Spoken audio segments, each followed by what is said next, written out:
মালাই চপের ছবি আপলোড করার পর থেকে সবাই আমাকে কমেন্টে ইনবক্সে অসংখ্য রিকোয়েস্ট করেছিলে রেসিপি দেওয়ার জন্য। প্রথমেই বলে রাখি, আমি মিষ্টি বানাতে একদমই পারদর্শী নই, তবে এটা বানানোর পর থেকে আমরা দোকানের মিষ্টি কেনা বন্ধ করে দিয়েছি। ঘরে থাকা মাত্র 5টি উপকরণ দিয়ে এত মজার মিষ্টি বানানো সম্ভব।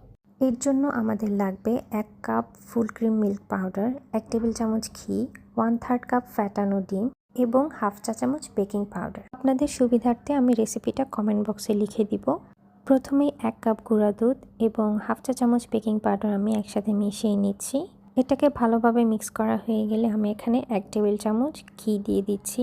আপনারা ঘিয়ের পরিবর্তে সাদা তেলও ইউজ করতে পারেন। আমি এখানে আমার বাসায় বানানো ঘিটা ইউজ করছি।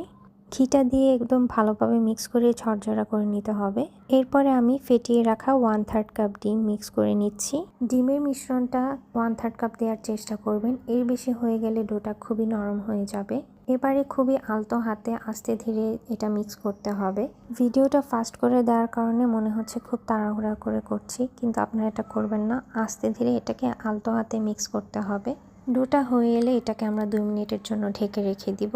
এই পর্যায়ে আমি মিষ্টি শিরা রেডি করছি। শিরার জন্য আমি 4 কাপ পানিতে পরিমাণ মতো গুঁড়া দুধ দিয়ে নিয়েছি। আপনারা এখানে চাইলে গরুর দুধও ইউজ করতে পারেন। আর 1/2 কাপ চিনি দিয়েছি। চিনিটা আমি 1/2 কাপের থেকে একটু কমই দিয়েছি, কারণ আমাদের বাসায় সবাই মিষ্টি কম পছন্দ করে। আর ফ্লেভারের জন্য আমি 2টা এলাচ দিয়েছি, এটা অপশনাল। ডোটা করার সময় স্টিকি মনে হতে পারে, তবে এটা রেস্টে দেওয়ার 2 মিনিট পরে দেখবেন স্টিকি ভাবটা চলে গিয়েছে।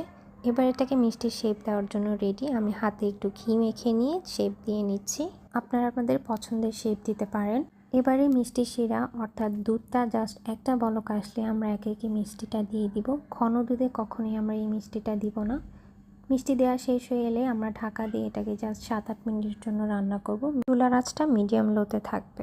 মিষ্টিগুলো দেওয়ার পূর্বে আমি মিষ্টি শিরা থেকে 1/2 কাপ পরিমাণ দুধ উঠিয়ে রেখেছিলাম ক্যারামেল করার জন্য। 1/3 কাপ চিনির সাথে 1/2 কাপ দুধ মিশিয়ে আমি এই ক্যারামেলের মিশ্রণটা করে নিয়েছি। এটা পুরোপুরি অপশনাল, আপনারা চাইলে স্কিপ করতে পারেন।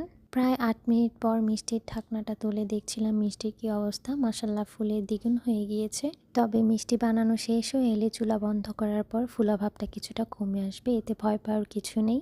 এই পর্যায়ে চুলার আঁচটা কমিয়ে আমি আমার বানানো ক্যারামেলের মিশ্রণটা দিয়ে দিব। দিয়ে হালকা একটু নেড়ে এটাকে আবার 2 মিনিটের জন্য রান্না করতে দিব। এটা দেওয়ার কারণ হচ্ছে মিষ্টিতে সুন্দর একটা কালার আসবে, আর ঠান্ডা হওয়ার পরে মিষ্টি শিরাটা একটু ঘন হয়ে যাবে, যেরকম রসমালাইয়ে হয়। 2 মিনিট পর চুলা বন্ধ করে এটা ঠান্ডা হয়ে এলে আমি এটাকে ওভারনাইট ফ্রিজ করেছি, অর্থাৎ নর্মাল ফ্রিজে রেখে আমি এটাকে সার্ভ করেছি। এই তো আমার মিষ্টি রেডি। আপনাদেরকে একটু কেটে দেখাচ্ছি। দেখেন কতটা সফট, কতটা পারফেক্ট হয়েছে মাশাআল্লাহ। আপনারা অবশ্যই বাসায় ট্রাই করবেন আর আমাকে ফিডব্যাক জানাতে ভুলবেন না। আল্লাহ হাফেজ।